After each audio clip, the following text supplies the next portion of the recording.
ಪ್ರಿಯಕರನ ಜೊತೆ ಸೇರಿ ಮಗಳನ್ನೇ ತಾಯಿ ಕೊಂದು ಹಾಕಿದ್ಲಾ ಅನ್ನುವ ಪ್ರಶ್ನೆ ಈಗ ಮೂಡ್ತಾ ಇದೆ. ಈ ಆರೋಪವನ್ನ ಖುದ್ದು ಆಕೆಯ ಪತಿಯೇ ಮಾಡ್ತಾ ಇರುವಂಥದ್ದು. ತನ್ನ ಅಕ್ರಮ ಸಂಬಂಧಕ್ಕೆ ಮಗಳನ್ನ ಕೊಲೆ ಮಾಡಿದ್ದಾಳೆ ಅನ್ನುವಂತಹ ಆರೋಪವನ್ನ ಆ ಹೆತ್ತ ತಂದೆ ಆರೋಪ ಮಾಡ್ತಾ ಇದ್ದಾರೆ.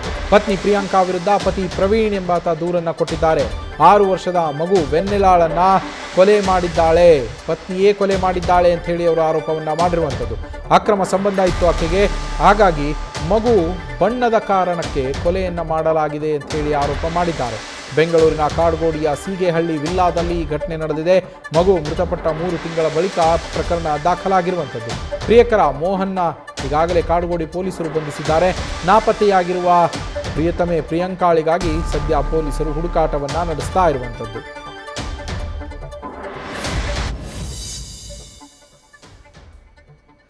ಫೋಟೋವನ್ನು ಗಮನಿಸ್ತಾ ಇದ್ದೀರಾ. ಮೃತ ವೆನ್ನಿಲಾ ಇದ್ದಾಳೆ, ಹಾಗೆ ತಾಯಿ ಪ್ರಿಯಾಂಕಾ ಕೂಡ ಇರುವಂಥದ್ದು ಫೋಟೋದಲ್ಲಿ.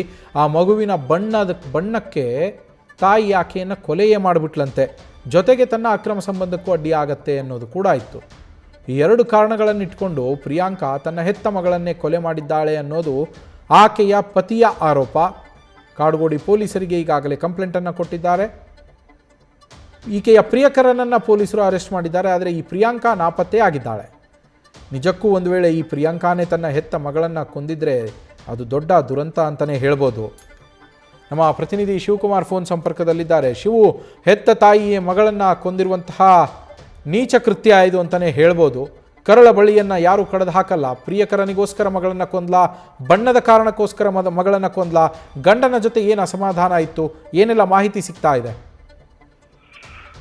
ನವೀನ್, ಸದ್ಯ ಪ್ರಕರಣಕ್ಕೆ ಸಂಬಂಧಪಟ್ಟಂತೆ ಮೃತಪಟ್ಟಂತ ಬಾಲಕಿ ಏನಿದ್ದಾರೆ ಆಕೆಯ ತಂದೆ ಪ್ರವೀಣ್ ಕಾಡ್ಗೋಡಿ ಪೊಲೀಸ್ ಠಾಣೆಯಲ್ಲಿ ದೂರನ್ನು ದಾಖಲು ಮಾಡಿರುವಂತದ್ದು. ಮಾರ್ಚ್ 24ನೇ ತಾರೀಕು ಮಗು ಸಾವನ್ನಪ್ಪಿರೋದ್ರ ಬಗ್ಗೆ ಆ ಮಗುವನ್ನ ಖಾಸಗಿ ಆಸ್ಪತ್ರೆಗೆ ದಾಖಲು ಮಾಡಿ ಪ್ರಿಯಾಂಕಾಳ ಸಹೋದರ ಪ್ರವೀಣ್ ಅವರಿಗೆ, ಮಗುವಿನ ತಂದೆ ಪ್ರವೀಣ್ ಅವರಿಗೆ ಕರೆಯನ್ನ ಮಾಡಿ ವೈದೇಹಿ ಆಸ್ಪತ್ರೆಗೆ ಬನ್ನಿ ಅಂತೇಳಿ ಹೇಳಿದಂತ ಸಂದರ್ಭದಲ್ಲಿ ಅಲ್ಲಿ ಹೋದಂತ ಆ ಪ್ರವೀಣ್ ಅವರಿಗೆ ಶಾಕ್ ಆಗಿರುತ್ತೆ. ತಮ್ಮ 2 ಹೆಣ್ಮಕ್ಳು ಇರ್ತಾರೆ. ಈ ಪೈಕಿ ಸಾವನ್ನಪ್ಪಿರುವಂತ ಬಾಲಕಿ ವೆನಿಲಾ ಏನಿದ್ದಾಳೆ, ಈಕೆ 6 ವರ್ಷದ ಹೆಣ್ಣುಮಗಳು.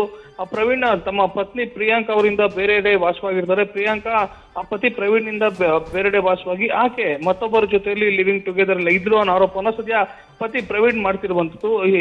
ಆ ಮಗುವಿನ ಮೆಡಿಕಲ್ ರಿಪೋರ್ಟ್ಸ್ ಏನಿದೆ ಅದನ್ನ ವಿದೇಶದಲ್ಲಿರುವಂತ ಅವರ ಸಹೋದರಿಗೆ ಕಳಿಸಿ ಇದ್ರ ಬಗ್ಗೆ ಮಾಹಿತಿ ಏನಾದ್ರು ಗೊತ್ತಾ, ಯಾವ ಕಾರಣಕ್ಕಾಗಿ ಸಾವನ್ನ ಆಗಿರ್ಬೋದು ಅಂತೇಳಿ ಕೇಳಿದಂತ ಸಂದರ್ಭದಲ್ಲಿ ಪ್ರವೀಣ್ ಅವರ ಸಹೋದರಿ ಇಲ್ಲಿ ತುಂಬಾನೇ ಸಸ್ಪೆಕ್ಟ್ಸ್ ಇದೆ, ಅಂದ್ರೆ ತುಂಬಾನೇ ಸಂಶಯಾಸ್ಪದ ವಿಚಾರಗಳು ಗೊತ್ತಾಗ್ತಿದೆ, ಕೂಡಲೇ ತಡ ಮಾಡದೆ ಹೋಗಿ ಪೊಲೀಸ್ ಠಾಣೆಗೆ ದೂರನ್ನ ಕೊಡಿ ಅಂತೇಳಿ ಹೇಳಿದಂತ ಸಂದರ್ಭದಲ್ಲಿ ಪ್ರವೀಣ್ ಅವರು ಕಾಡ್ಗೋಡಿ ಪೊಲೀಸ್ ಠಾಣೆಗೆ ಬಂದು ಪತ್ನಿ ಪ್ರಿಯಾಂಕಾ ಹಾಗೂ ಪ್ರಿಯಾಂಕಾ ಅವರ ಸಲಿಗೆಯಿಂದ ಇದ್ದಂತ ಆಕೆಯ ಗೆಳೆಯ ಮೋಹನ್ ಏನಿದ್ದಾನೆ, 2 ವಿರುದ್ಧವಾಗಿ ದೂರನ್ನ ಕೊಟ್ಟಿದ್ದಾರೆ. ಅವರು ಕೊಟ್ಟಂತ ದೂರಿನಲ್ಲಿ ಪ್ರಮುಖವಾಗಿ ಆರೋಪವನ್ನು ಮಾಡ್ತಿರುವಂತದ್ದು, ಪತ್ನಿ ಪ್ರಿಯಾಂಕಾ ನಮ್ಗೆ 2 ಹೆಣ್ಮಕ್ಳಿದ್ರು ಕೂಡ ನನ್ನಿಂದ ಬೇರ್ಪಟ್ಟು ಮತ್ತೊಬ್ಬ ವ್ಯಕ್ತಿಯ ಜೊತೆ ಸಲಿಗೆಯಿಂದ ಇದ್ರು, ಲಿವಿಂಗ್ ಟುಗೆದರ್ ನಲ್ಲಿ ಇದ್ರು.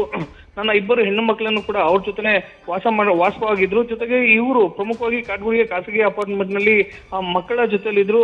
ಮಗು ಆಸ್ಪತ್ರೆಗೆ ದಾಖಲು ಮಾಡಿ ಮಗು ಸತ್ತಂತ ನಂತರದಲ್ಲಿ ನನಗೆ ಮಾಹಿತಿ ಕೊಡುವಂತ ಕೆಲಸವನ್ನ ಮಾಡ್ತಾರೆ.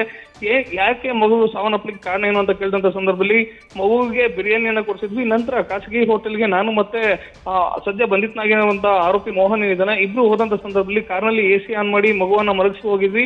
ಬರುವಷ್ಟರಲ್ಲಿ ಮಗು ಅನಾರೋಗ್ಯಕ್ಕೆ ತುತ್ತಾಗಿತ್ತು. ಹೀಗಾಗಿ ಖಾಸಗಿ ಆಸ್ಪತ್ರೆಗೆ ದಾಖಲಿಸಿದ್ವಿ. ಮಗು ಸತ್ತಿತ್ತು ಅಂತೇಳಿ ಆಕೆ ಪದೇ ಸ್ಟೇಟ್ಮೆಂಟ್ ಅನ್ನ ಚೇಂಜ್ ಮಾಡ್ತಿದ್ದಾಳೆ. ಒಂದ್ಸಲ ಕಾರ್ನಲ್ಲಿ ಮಲಗಿಸಿ ಹೋಗಿದ್ವಿ, ಬರೋಷ್ಟರಲ್ಲಿ ಹೀಗಾಗಿದೆ ಅಂತ ಹೇಳ್ತಾಳೆ. ಮತ್ತೊಂದ್ ಕಡೆ ಮಗುವಿಗೆ ಐಸ್ ಕ್ರೀಮ್ ಕೊಡ್ಸಿದ್ವಿ, ಬಿರಿಯಾನಿ ತಿಂದಿದ್ಲು, ಏನಾಯ್ತು ಅನ್ನೋ ಗೊತ್ತಿಲ್ಲ ಅಂತೇಳಿ ಪದೇ ಗಂಡ ಪ್ರಶ್ನೆ ಮಾಡಿದಂತ ಸಂದರ್ಭದಲ್ಲಿ ಉಲ್ಟಾ ಹೊಡಿಯುವಂಥದ್ದು. ಜೊತೆಗೆ ಸದ್ಯ ಪ್ರಕರಣಕ್ಕೆ ಸಂಬಂಧಪಟ್ಟಂತೆ ಯಾವಾಗ ಮಗುವಿನ ತಂದೆ ಪ್ರವೀಣ್ ಅವರು ಬಂದು ಕಾಡ್ಗೋಡಿ ಪೊಲೀಸ್ ಠಾಣೆಗೆ ದೂರನ್ನ ಕೊಡ್ತಾರೆ. ಪೊಲೀಸರು ಮೊದಲನೇದಾಗಿ UDR ಪ್ರಕರಣವನ್ನು ದಾಖಲು ಮಾಡ್ಕೊಳ್ಳುವಂಥದ್ದು, ಅನುಮಾನಾಸ್ಪದ ಸಾವು ಪ್ರಕರಣವನ್ನು ದಾಖಲು ಮಾಡಿಕೊಂಡು ನಂತರ FSL ವರದಿ ಹಾಗೂ ಪೋಸ್ಟ್ ಮಾರ್ಟಮ್ ವರದಿ ಬಂದಂತ ನಂತರದಲ್ಲಿ ಸದ್ಯ ಪ್ರಿಯಾಂಕಾ ಆಕೆಯ ಜೊತೆಲಿದ್ದಂತ ಆಕೆಯ ಗೆಳೆಯ ಮೋಹನ್ ಏನಿದ್ದಾನೆ ಆತನನ್ನ ಬಂಧಿಸಿ ಹೆಚ್ಚಿನ ವಿಚಾರಣೆಯನ್ನ ಮಾಡ್ತಿರುವಂತದ್ದು ಒಂದ್ ಕಡೆ. ಆದ್ರೆ ಮತ್ತೊಂದ್ ಕಡೆ ಯಾವಾಗ ಮೋಹನ್ ಕಾಡ್ಗೋಡಿ ಪೊಲೀಸರಿಂದ ಅರೆಸ್ಟ್ ಆಗ್ತಾನೆ ಆಗ ಪ್ರಿಯಾಂಕಾ ತನ್ನ ಮೊಬೈಲ್ ಅನ್ನು ಸ್ವಿಚ್ ಆಫ್ ಮಾಡ್ಕೊಂಡು ಸದ್ಯಕ್ಕೆ ನಾಪತ್ತೆ ಆಗಿರುವಂತದ್ದು. ಆದ್ರೆ ಇಲ್ಲಿ ಕಾಡ್ತಿರುವಂತ ವಿಚಾರ, ಮಗು ಏನಿದೆ 6 ವರ್ಷದ ಮೃತಪಟ್ಟಂತ ಬಾಲಕಿ ವೆನಿಲಾ ಏನಿದ್ದಾಳೆ ಆಕೆಯನ್ನ ಉಸಿರುಗಟ್ಟಿಸಿ ಸಾಯಿಸಿರುವಂತದ್ದು ಸದ್ಯಕ್ಕೆ ಮೇಲ್ನೋಟಕ್ಕೆ ಸ್ಪಷ್ಟ ಆಗ್ತಿರುವಂತದ್ದು. ಆದ್ರೆ ಮಗುವನ್ನ ಕೊಲೆ ಮಾಡಿದಂತವರು ಸದ್ಯ ಅರೆಸ್ಟ್ ಆಗಿರುವಂತ ಆರೋಪಿ ಮೋಹನ್ ಅಥವಾ ಪ್ರಿಯಾಂಕಾನೇ ಮಾಡಿದ್ಲ ಅಥವಾ ಪ್ರಿಯಾಂಕಾ ಸೂಚನೆ ಮೇರೆಗೆ ಮೋಹನ್ ಮಾಡಿದ್ರ ಅನ್ನೋದ್ರ ಬಗ್ಗೆ